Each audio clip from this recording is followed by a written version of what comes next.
അപ്പോൾ എല്ലാവർക്കും സുഖമല്ലേ. നമ്മളിന്ന് ക്രോഷ്യയിലെ കുറച്ച് ബേസിക് സ്റ്റിച്ചുകളാണ് പഠിക്കാൻ പോണത്. പിന്നെ വീഡിയോ സ്കിപ്പ് ചെയ്യാതെ അവസാനം വരെ കാണുക. ഞാൻ അവസാനം നിങ്ങൾക്ക് വേണ്ടിയിട്ട് ഒരു ബോണസ് ടിപ്പും വെച്ചിട്ടുണ്ട്. അതും ക്രോഷ്യയിൽ യൂസ്ഫുൾ ആയിട്ടുള്ളൊരു സംഭവമാണ്. അപ്പോൾ നമുക്ക് വീഡിയോയിലോട്ട് പോയാലോ. ആദ്യമായിട്ട് ഞാൻ ചെയ്യാൻ പോകുന്നത് ചെയിൻ സ്റ്റിച്ചാണ്. അതിന് വേണ്ടിയിട്ട് ഒരു സ്ലിറ്റ് നോട്ട് ഇട്ട് കൊടുക്കുക. അത് ചെയ്യാൻ വളരെ എളുപ്പമാണ്. നമ്മൾ വീഡിയോ കാണുന്നത് പോലെ നോക്കി ചെയ്താൽ മതിയാവും. പിന്നെ ഞാൻ ഇപ്പോൾ എന്താണ് ഈ വിരൽ വെച്ച് കാണിക്കണേന്ന് നിങ്ങൾ നോക്കണ്ട. അതെന്ന് വെച്ചാൽ നമ്മൾ നൂല് കറക്റ്റായിട്ട് പിടിക്കുന്നതാണ്. ഞാനാണെങ്കിൽ മുമ്പ് നേരെയല്ലായിരുന്നു നൂല് പിടിച്ചുകൊണ്ടിരുന്നത്. അതുകൊണ്ട് എൻ്റെ കൈയൊക്കെ നല്ല രീതിക്ക് പെയിൻ വരുമായിരുന്നു. അപ്പം ഈ രീതിക്ക് പിടിക്കാൻ തുടങ്ങിയതിന് ശേഷം എൻ്റെ കയ്യിൽ അത്ര പെയിൻ ഇല്ല. നിങ്ങൾക്കും ഈ രീതി അഡോപ്റ്റ് ചെയ്യാവുന്നതാണ്.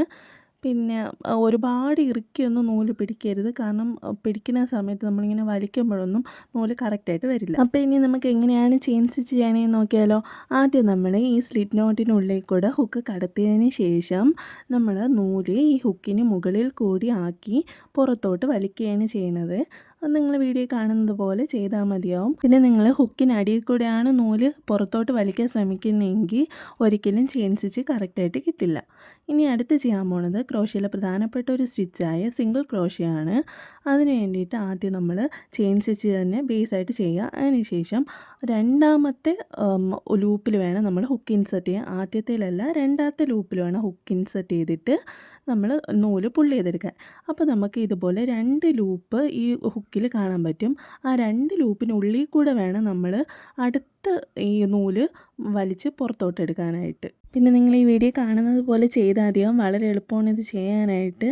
പിന്നെ ഇത് കൂടുതൽ ഉപയോഗിക്കുന്നത് നമ്മുടെ ഈ പ്രോജക്റ്റുകളിൽ സ്റ്റിച്ചൊക്കെ നല്ല അടുത്ത് ഒക്കെ ഇങ്ങനെ വരുമല്ലോ, അങ്ങനത്തെ ടൈപ്പ് ഓഫ് പ്രോജക്റ്റിലാണ് നമ്മളിങ്ങനെ കൂടുതൽ ഈ ഒരു സ്റ്റിച്ച് ഉപയോഗിക്കുന്നത്.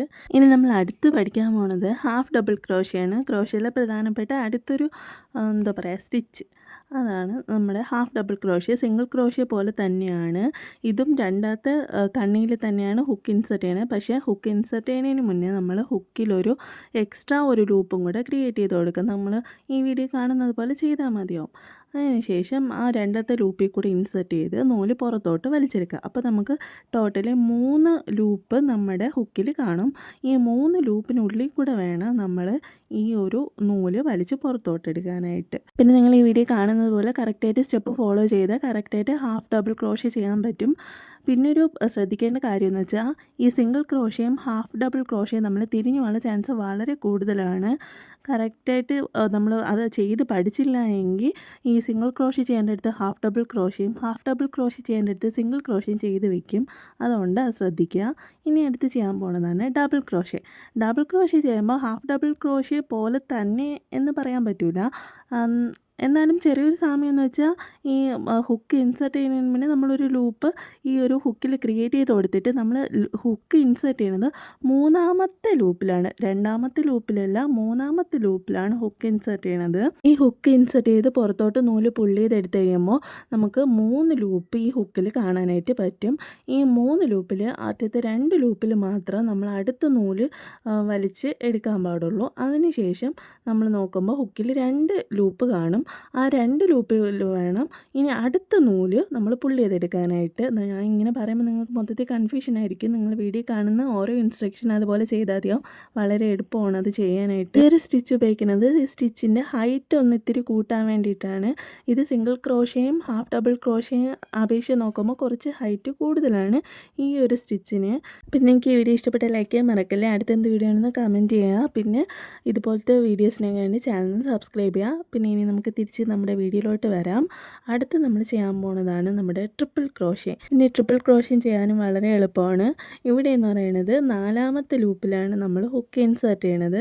നമ്മൾ ഡബിൾ ക്രോഷ്യയിൽ 3ാമത്തെ ലൂപ്പിലാണെങ്കിൽ ഇവിടെ ട്രിപ്പിൾ ക്രോഷ്യയിൽ 4ാമത്തെ ലൂപ്പിലാണ് നമ്മൾ ഹുക്ക് ഇൻസെർട്ട് ചെയ്യണത്.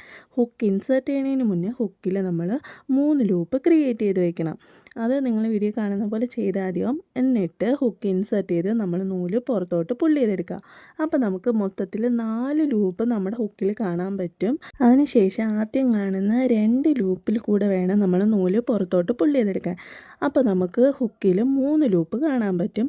ഈ 3 ലൂപ്പിൽ ആദ്യത്തെ 2 ലൂപ്പ് ഉണ്ടല്ലോ, ആ 2 ലൂപ്പിൽ കൂടെ വേണം അടുത്ത നൂല് പുള്ളി ചെയ്തെടുക്കാൻ. അതിനുശേഷം ഹുക്കിൽ 2 ലൂപ്പായിരിക്കും അവശേഷിക്കണേ. ആ 2 ലൂപ്പിൽ കൂടെ വേണം അടുത്ത നൂല് പുള്ളി ചെയ്തെടുക്കാൻ. ഞാൻ ഇങ്ങനെ പറയുമ്പോൾ നിങ്ങൾക്ക് ഭയങ്കരമായിട്ട് കൺഫ്യൂഷൻ തോന്നുന്നുണ്ടായിരിക്കും. ഒരു കൺഫ്യൂഷനും വേണ്ട. ഇതും ചെയ്യാൻ വളരെ എളുപ്പമാണ്. വീഡിയോ കാണുന്നത് പോലെ ചെയ്ത് നോക്കിയാൽ മതിയാവും. പിന്നെ ഇത് ഉപയോഗിക്കുന്നത് നമ്മുടെ സ്റ്റിച്ചിൻ്റെ ഹൈറ്റ് കൂട്ടാൻ വേണ്ടിയിട്ട് തന്നെയാണ്. പിന്നെ നിങ്ങൾക്ക് എന്തെങ്കിലും ഡൗട്ട്സും കാര്യങ്ങളൊക്കെ ഉണ്ടെങ്കിൽ കമൻറ്റ് ചെയ്താൽ മതിയോ, ഞാൻ റിപ്ലൈ തരാം. ഇനി എനിക്ക് നിങ്ങളുടെ ഒരു ഹെൽപ്പ് വേണം. ആ ഹെൽപ്പ് എന്താണെന്നറിയോ? ഈ കഴിഞ്ഞ ദിവസമല്ല, കുറച്ചധികം ദിവസമായി എനിക്കൊരു കമൻറ്റ് കിട്ടിയായിരുന്നു, ചേച്ചി ചാർജറിൻ്റെ കവർ ചെയ്യുമെന്ന്. അപ്പം ഈ കവർ ചെയ്യണത് ഏത് തീമിൽ ചെയ്യണം അല്ലെങ്കിൽ എങ്ങനെ ചെയ്യണമെന്നൊക്കെ ഒരു കൺഫ്യൂഷനാണ്. കാരണം ഞാൻ പിൻട്രസ്റ്റൊക്കെ നോക്കിയപ്പോൾ എനിക്ക് അത്രയ്ക്ക് അങ്ങോട്ട് ഇഷ്ടപ്പെട്ടില്ല. അപ്പം ചാറ്റ് ജിപിടി എടുത്ത് ചോദിച്ച് ഒരെണ്ണം സെറ്റാക്കാമെന്ന് വിചാരിച്ചിരിക്കുകയാണ്. അപ്പോൾ ഏത് തീമിൽ വേണം അല്ലെങ്കിൽ ഏത് ഫ്ലവറിൻ്റെ തീമിലൊക്കെ വേണമെന്നൊന്ന് കമൻറ്റ് ചെയ്ത് ഹെൽപ്പ് ചെയ്യാമോ? അപ്പം ഇനി നമുക്ക് വീഡിയോയിലോട്ട് വരാം. ഇനി ഞാൻ വീഡിയോ തുടങ്ങിയ സമയത്ത് ഞാൻ നിങ്ങളുടെ അടുത്ത് പറഞ്ഞിട്ടില്ലായിരുന്നു നിങ്ങൾക്കൊരു ബോണസ് ടിപ്പ് വെച്ചിട്ടുണ്ടെന്ന്. അതെന്താണെന്നറിയോ? നമ്മൾ ഈ മാജിക് റിങ് ചെയ്യണേന്, ഈ കോസ്റ്റർ ഫ്ലവേഴ്സൊക്കെ ചെയ്യുന്ന സമയത്ത് മിക്കപ്പോഴും നമ്മൾ ഉപയോഗിക്കുന്നതാണ് ഈ മാജിക് റിങ്.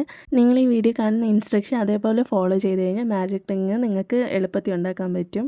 പിന്നെ നിങ്ങൾ ഈ എല്ലാ ബേസിക് സ്റ്റിച്ചുകളും ചെയ്ത് നന്നായിട്ട് പഠിക്കുക. ഇത് കഴിഞ്ഞിട്ട് നമുക്ക് ഓരോരോ പ്രോജക്റ്റായിട്ട് ചെയ്ത് തുടങ്ങാം.